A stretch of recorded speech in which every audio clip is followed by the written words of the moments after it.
Hello, everybody, and welcome back to the 35th episode of Where the Civilization Started Over.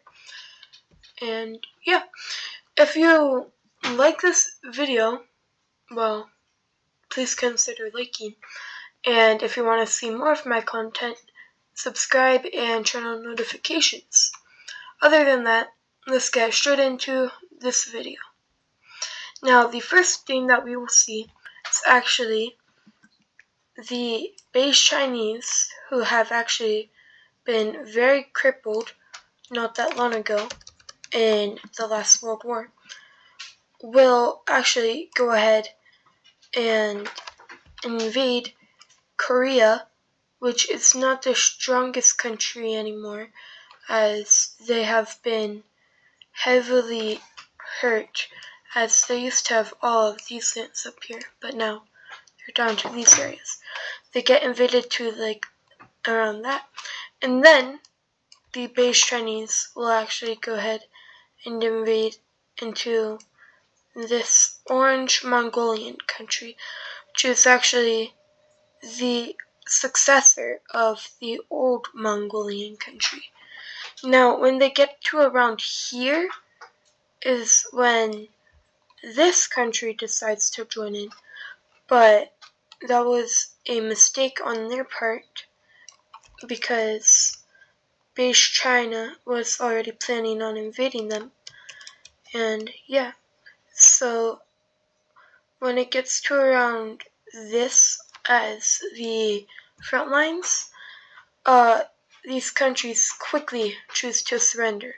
So let's go ahead and see this peace treaty. And this is the peace treaty.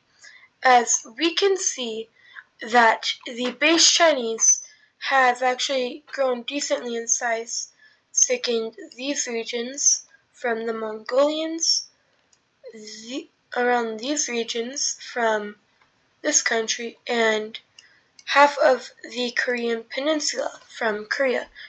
So now the Koreans are very, very crippled, and yeah, it is not looking good for them. And now we will actually be looking at Pink China. Why?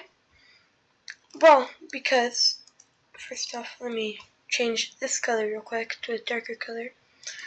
Because we got, first, this country right here choosing to invade Pink China, and they will actually be able to take out two major cities in the time that Pink China does not realize.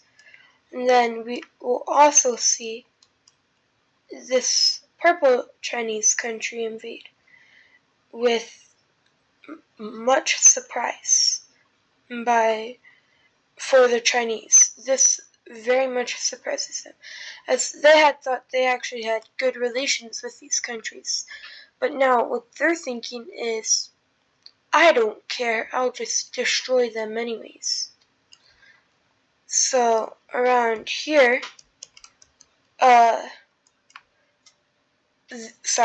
these two countries say, yeah, we're calling for peace. And Pink China's like, no you aren't. Then they're like, yeah, we are. And then Pink China's like, okay, we'll accept your peace request once we take back our land. And they say, take back your land besides for all of these regions, is what you meant, right? And then the Pink Chinese were like, fine, whatever. So, let's go ahead and see this peace treaty, as Pink China just didn't want to deal with those guys. So, in this peace treaty, we see some pretty gross borders up here, but we mainly see these two countries got most of the land that they had invaded. And this country actually got a little bit more. This country also got a little bit more, because I couldn't make it perfect. But anyways, let's go ahead and give these surrounding nations that don't have capitals. So this country that just invaded Pink China will have their capital right there. Then these two countries will have their capitals relatively on each other's borders. But yeah, so that is the peace treaty over here. And there's actually a big thing that will be happening, and it includes Russia. So, first, we will actually see Russia decide that their weakest neighbor is this country right here, like Hungary, not really Hungary, yeah. It's more Romania than anything, but yeah. So they chose that Blue Romania is their weakest neighbor. But once this happens, once they start to invade Romania, we see that Estonia starts a heavy invasion into their entire front line, as they had known that Russia was going to invade Blue Romania at one point or another. So they were already ready for that invasion, and they had actually told a lot of countries surrounding Russia that this would probably happen, and if it did, to invade Russia. And most of the countries said, okay, yeah, we will. But one country in particular, two actually, said no. But this country right here saying no, that's kind of suspicious. But now, actually, there is a rebellious region in both Iberia and Pink France. And it's in this northern Spain and southern France region. And it's around here that they will get, or is what they want. So real quick, let's see this peace treaty, because, well, this war is not worth fighting. And this is the peace treaty, as we see that the green, I guess, Andorra country, I'll say, took more land in Pink France and less land in Iberia as well. The provinces down here were just less filled in than the provinces up here. So, yeah, real quick, let's go see where actually two countries' major cities are. As I also forgot to give this purple England country a capital. So, the English will have their capital right there, and the Andorra country will have their capital, well, near Andorra. So, this severely weakens Pink France. And as we can see, Pink France has no more colonies. So, slowly but surely, the Pink French are falling down the list. And now I'm not saying that they're all the way down to 9th, but it's probably more like 6th right now, I'd say. As, well, they actually have to suffer one more time, as there is one more rebellion that will happen in their country. And this rebellion will be actually right here in this region, taking quite a lot of land fast. And in fact, they cut off southern France, allowing them to take over these regions. I just realized I cannot make them that color, because they would be too close to many other, their color would be too close to, like, Iberia or Greece. That's why I had to change their color. In fact, I'm gonna make their color still a little different. Okay, there. Actually, there. Okay, so this is this rebellion's color, and Pink France knows that if they do not protect themselves right here, they could lose so much land, and in fact it could possibly kick them out of the top 10. So they're going to attempt to fight back, and they will get to around there before it becomes a big stalemate. So, yeah. And in fact, over here, we have to see that this Andorran country will actually invade into these southern regions.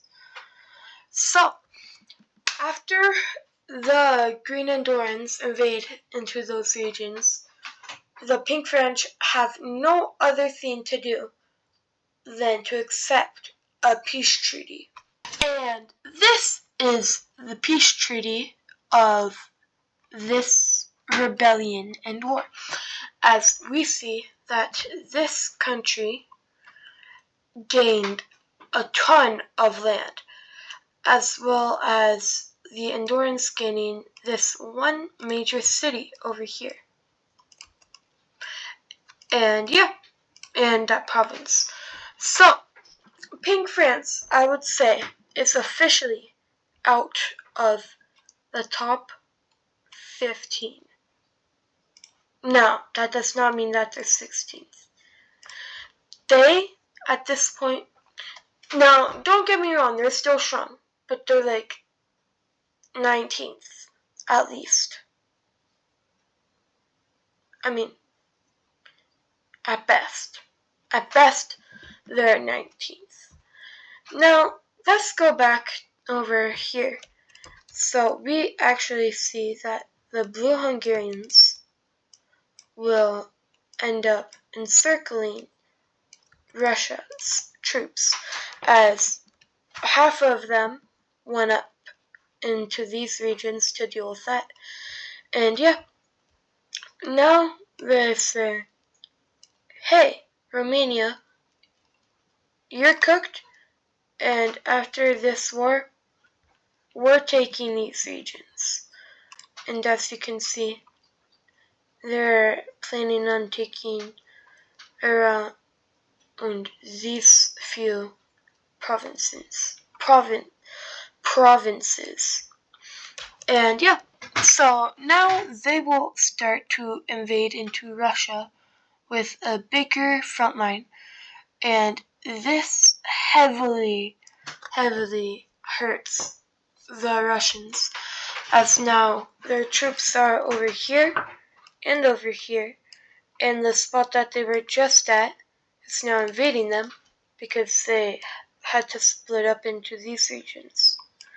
So, yeah, not good for the Russians. And in fact, this is gonna actually cause the Yellow Kazakhs to get involved in this.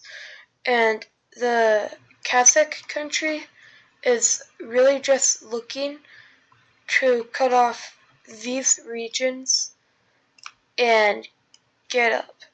And they will be successful in that, as well. It wasn't really that hard for them to do, but yeah.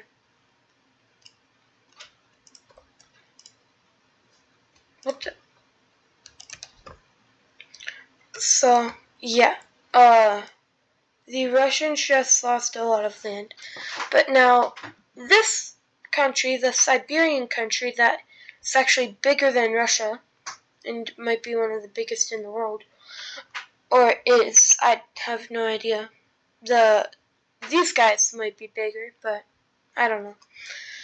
So, they aren't the strongest, but they are also not the weakest, so they will have a good offensive into the Kazakhs, quickly taking over 2 major cities.